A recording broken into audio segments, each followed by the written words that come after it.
ठीक आहे, लक्ष द्या. तर ऍक्सलरेशन आपण बघत होतो. Acceleration is equal to A is equal to change in velocity upon time. Change in velocity upon time. Okay, that is suppose तुम्ही आहात आणि तो पहिला तुमचं किती 10 मीटर पर सेकंड तुमचं स्पीड आहे. त्यानंतर किती तुमचं झालं 20 मीटर पर सेकंड तुमचं स्पीड आहे.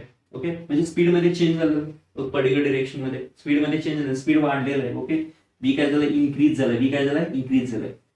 आणि हे किती सेकंड कव्हर केलं 10 सेकंड मध्ये. ओके, 10 सेकंड मध्ये तुमचं स्पीड पहिला इनिशियल स्पीड होतं 10, नंतर झालं 20 आणि किती सेकंड मध्ये 10 सेकंड मध्ये. तर तुमचं स्पीड वाढले किंवा कमी झाले तर ते काय असतं acceleration. So what is the acceleration then? The acceleration is change in velocity. The final velocity काय तुमची 20. ओके, फायनल वेलॉसिटी आहे 20. इनिशियल वेलॉसिटी किती आहे? Initial velocity 10. Final velocity change in velocity म्हणजे काय?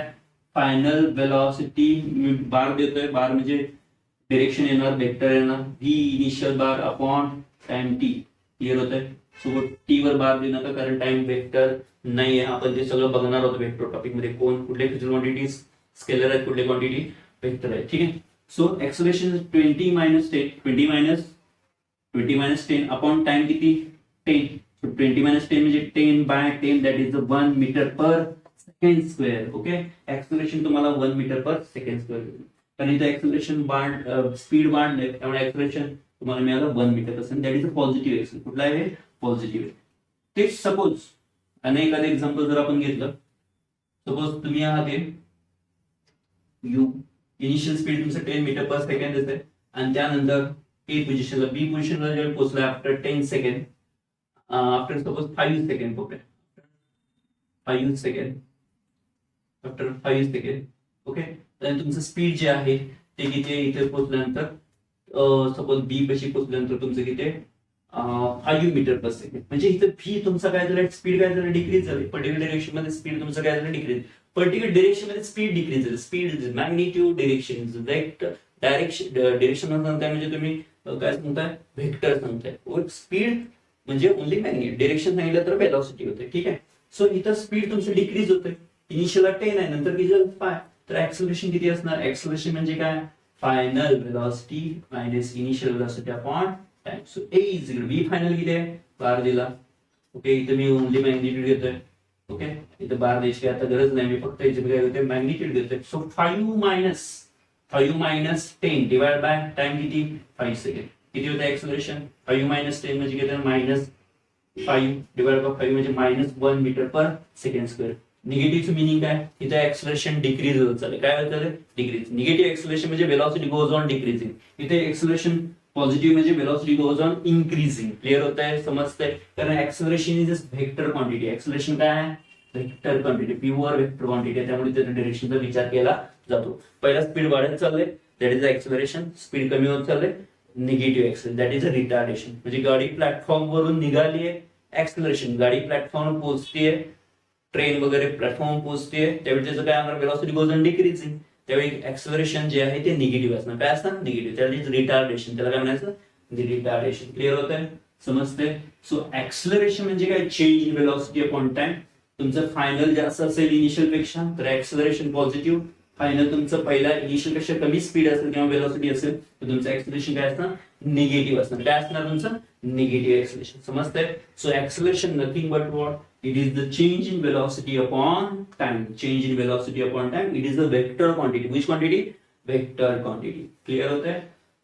काही ऍक्सलरेशन आपण बघूया थोडंफार. ऍक्सलरेशन काही एक्झाम्पल पण आपण थोडेसे बघूया यामध्ये, जेणेकरून आणि कन्सेप्ट तुमची काय क्लिअर होईल. ओके, 10th मध्ये 8th 9th मध्ये थोडंफार झालं असेल. ओके, 11th 12th मध्ये थोडस आपण डीप मध्ये जातो याच्यामध्ये. ऍक्सलरेशन. ओके, एक्झाम्पल जर बघायचं झालं तर आपण बघू शकतो. सपोज ऍक्सलरेशन कॉन्स्टंट असेल. काय असेल? ऍक्सलरेशन कॉन्स्टंट असेल आणि मोशन जे आहे ते लिनियर असेल. कसे असेल? लिनियर. लिनियर म्हणजे काय? लिनियर मोशन म्हणजे काय? स्ट्रेट, वर स्ट्रेट जावा, साईडला स्ट्रेट जावा, कुठेही कसे जावं, पण मोशन तुमची काय पाहिजे? स्ट्रेट. त्याला म्हणायचं लिनियर मोशन. काय म्हणायचं? Linear motion. So acceleration constant आहे, मोशन काय? लिनियर आहे. मोशन काय? लिनियर आहे आणि ऍक्सलरेशन काय? कॉन्स्टंट आहे. तर याचे 3 फॉर्म्युले तुम्ही ऑलरेडी बघितले, कायनेमॅटिक इक्वेशन बघितलं असेल. v is equal to U plus AT, s is equal to ut plus half AT square. परत V square is equal to U square plus twice S. Okay, असं तीन आहे. तुम्ही इक्वेशन इक्वेशन बघितलं असणार आहे. ठीक आहे, हे काय सांगतोय, V is U plus AT, S is equal to UT plus half AT square किंवा V square is U square plus twice S. हे कधी यूज करायचे, जेव्हा एक्सप्रेशन कॉन्स्टंट असेल आणि मोशन असेल लिनियर, विच असेल लिनियर मोशन. ठीक आहे, स्ट्रेट लाईन बॉडी पार्टिकल कशी मूव्ह होत असं स्ट्रेट लाईन मध्ये, तर आणि एक्सप्रेशन कॉन्स्टंट असेल तर हे तीन इक्वेशन आपण युज करतोय. हे तीन इक्वेशन युज का करायचे, कारण आपल्याला फायनल स्पीड काढता येईल, इनिशियल स्पीड काढायचं आहे, टाइम काढायचा आहे. ओके, डिस्प्लेसमेंट काढायचं आहे. ओके, तर यामध्ये व्ही म्हणजे काय लक्षात द्या, व्ही म्हणजे final velocity, final velocity. You म्हणजे इनिशियल वेलॉसिटी. ओके, एस म्हणजे काय, डिस्प्लेसमेंट. टी म्हणजे काय, टाइम. टी म्हणजे काय, टाइम. बघा, final velocity, initial velocity, S म्हणजे डिस्प्लेसमेंट, टी म्हणजे काय. तुम्ही हे इक्वेशन कधी यूज करू शकताय, कधी यूज करणार आपण हे इक्वेशन, ज्यावेळी एक्सप्रेशन कॉन्स्टंट असेल, मोशन लिनियर असेल आणि तुम्हाला जर काय विचारलं, सपोज आपण याच्यावरचे एक्झाम्पल घेऊया. सपोज पहिले फर्स्ट एक्झाम्पल, तुम्हाला सांगितलं एक पार्टिकल आहे किंवा तुम्हीच आहात आणि तुम्ही तुमची इनिशियल वेलॉसिटी जी आहे ती सांगितली 10 मीटर पर सेकंड तुम्ही पळत आहात. ओके, 10 मीटर पर सेकंड तुम्ही काय पळत चाललेला आहात. ओके, तुमचं एक्सलेशन सांगितलंय 20 metre per second square. Okay, acceleration तुमचं किती आहे, 20 मीटर पर सेकंड, म्हणजे स्पीड वाढत चाललंय. 20 मीटर पर सेकंड स्क्वेअर म्हणजे काय, तुमचं स्पीड काय चाललंय, वाढत चाललेलं आहे. ओके, सो इनिशियल तुम्ही कितीने पळताय, 10 मीटर पर सेकंड, तुम्हाला एक्सलेशन दिलेलं आहे 20 मीटर पर सेकंड स्क्वेअर. आणि तर विचारलं what is the final velocity, what is the final velocity at a time 2 second. 2 सेकंदानंतर तुमची फायनल वेलॉसिटी काय आहे असं विचारलेलं आहे. ठीक आहे, नो प्रॉब्लेम. बरं, तुम्हाला जर फायनल वेलॉसिटी इक्वेशन तुम्ही कुठलं वापरणार, फर्स्ट इक्वेशन यूज करणार. Okay, so V is equal to U plus AT. तुम्हाला फायनल वेलॉसिटी पाहिजे, सो व्ही इज इनिशियल किती आहे 10, एक्सेलरेशन किती आहे 20, टाइम किती विचारले, आफ्टर टाइम 2 सेकंड विचारले. सो किती होणार, हे 10 प्लस 20 इंटू 40 प्लस 10 किती होणार 50 मीटर पर सेकंड. सो तुमची फायनल वेलॉसिटी काय असेल, आफ्टर 2 सेकंड किती असेल 50 मीटर पर सेकंड. क्लिअर होतंय. कधी इक्वेशन यूज करायचं काय आलं, मोशन कसे असेल, लिनियर असेल, एक्सेलरेशन जर कॉन्स्टंट असेल, तुम्हाला फायनल वेलॉसिटी विचारले, इनिशियल वेलॉसिटी, एक्सेलरेशन आणि टाइम दिले, तुम्ही इक्वेशन यूज करायचं. तुम्हाला विचार व्हॉट इज द डिस्प्लेसमेंट, सगळं सेम आहे. तुम्हाला वेलॉसिटी, फायनल वेलॉसिटी जागी तुम्हाला विचारलं what is the displacement after 2 second. V आहे, तसंच मी तुम्हाला यस पण विचारलं. यस म्हणजे डिस्प्लेसमेंट, यस म्हणजे काय, डिस्प्लेसमेंट. डिस्प्लेसमेंट किती आहे तुम्हाला काय करायचं आहे, काढायचं आहे. तर हाऊ टू फाइंड, मी काय करू शकतोय, फॉर्म्युला यूज करू शकतोय. S is equal to UT plus half AT square. म्हणजे तुम्ही या 10 मीटर पर सेकंड चालला, तुम्हाला एक्सेलरेशन दिले 20 मीटर पर सेकंड स्क्वेअर आणि तुम्हाला विचारलं व्हॉट इज द डिस्प्लेसमेंट और डिस्टन्स आफ्टर 2 सेकंड. मग तुम्ही yes UT plus half AT square use करू शकताय. आणि मोशन कसे लिनियर आहे, कसे लिनियर मोशन आहे. ठीक आहे, सो यू किती आहे 10 इंटू टाइम किती 2 second, so half into acceleration किती आहे, what is the acceleration given is 20 into T किती 2 चा स्क्वेअर किती 4. सो 20 होणार आहे, हे किती होणार आहे 2 2 जा 4, 20 प्लस 20 इंटू 2 किती होणार 40 प्लस 20 किती 60 मीटर. ओके, म्हणजे काय, आफ्टर 2 सेकंड इनिशियल वेलॉसिटी तुमचं 10 मीटर पर सेकंड असेल आणि एक्सेलरेशन जर तुमची काय असेल 20 मीटर पर सेकंड असेल, मीटर पर सेकंड स्क्वेअर असेल, तर तुमचा डिस्टन्स किती असणार आहे 60 मीटर.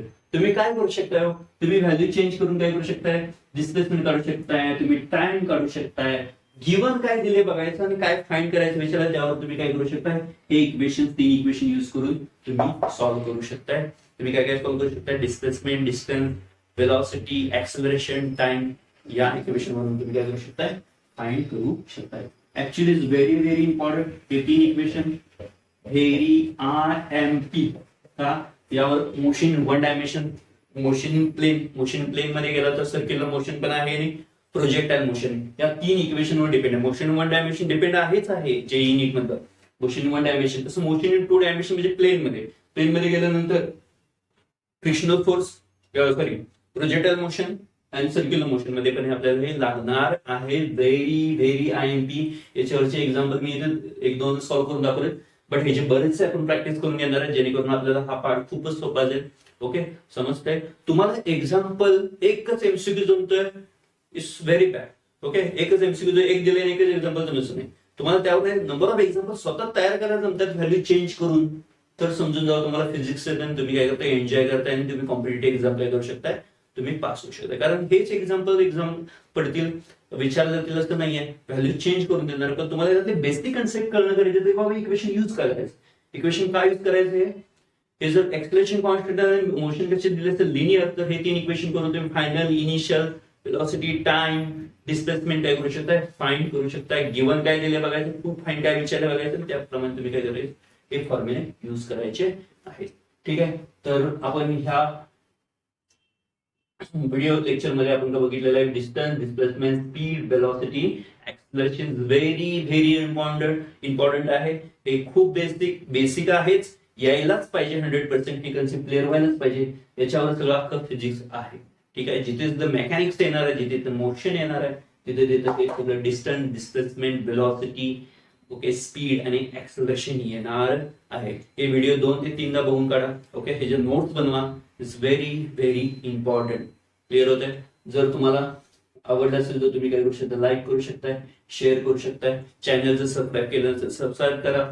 मी थोडस काय करतोय, टेलिग्रामचं एक डिस्क्रिप्शन मध्ये काय करतोय, लिंक सेंड करतोय, तुम्ही जॉईन करू शकताय. मी त्यावर व्हिडिओज पाठवेन, मी त्यावर काही नोट्स पाठवेन, त्यावर मी काही MCQ पाठवेन. ओके, ते तुम्हाला वेळोवेळी मिळेल. सो तुम्ही टेलिग्राम माझा ग्रुप काय करू शकताय, जॉईन करू शकताय. ओके, तर काही डाऊट असेल तर तुम्ही कमेंट मध्ये टाकू शकताय. ओके, आणि आपला हा कोर्स संपल्यानंतर 13 ते 15 एप्रिल या दरम्यान आपले क्लासेस चालू होत आहेत. ओके, तिथे पण तुम्ही काय करू शकताय, येऊन बसू शकताय, तिथे लेक्चर्स बघू शकताय. आफ्टर 10 to 15 डेज फ्री मध्ये असणार आहे, 15 एप्रिल ते 1 मे. आणि 1 मे नंतर आपण ऍक्च्युअल सिलेबस चालू करणार आहे, JEE आणि नीट. क्लिअर होत आहे? तर सबस्क्राईब करा आणि याच्या नोट्स काढा. सगळ्यात इम्पॉर्टंट याच्या नोट्स काढा. Very very IMP. ठीक आहे, चलो, जय हिंद, जय महाराष्ट्र.